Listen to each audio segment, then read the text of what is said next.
జై శ్రీరామ్. అందరికీ కార్తీక పౌర్ణమి శుభాకాంక్షలండి. కార్తీక పౌర్ణమి అనగానే అందరూ గుత్తి దీపం 365 వత్తులతో వెలిగిస్తారు. దాని వెనకాలన్న ఆధ్యాత్మిక పరమార్థం ఏంటో ఇప్పుడు మనం తెలుసుకుందామండి. 365 వత్తుల్ని ఈ విధంగా ఆవు నేతిలో ఈ విధంగా వాటిని పెట్టి మనం వెలిగించడం జరుగుతుందన్నమాట.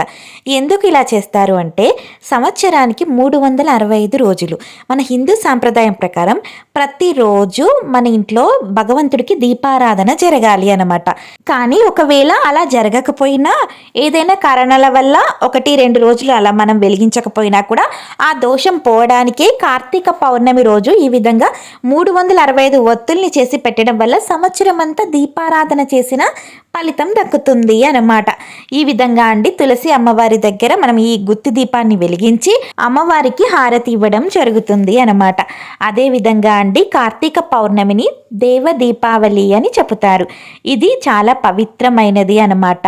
శివకేశవులకు ఎంతో ప్రీతికరమైన కార్తీక పౌర్ణమి రోజు గుత్తి దీపం వెలిగించడం వెనుక ఈ ఆంతర్యం దాగి ఉందండి. అదే విధంగా కార్తీక పౌర్ణమిని దేవ దీపావళి అని కూడా పిలుచుకుంటారు అన్నమాట. అత్యంత పవిత్రమైన కార్తీక మాసంలో తప్పకుండా మీరు కూడా గుత్తి దీపాన్ని వెలిగించండి. పరమశివునిది కార్తీక దామోదరుని అనుగ్రహం పొందండి.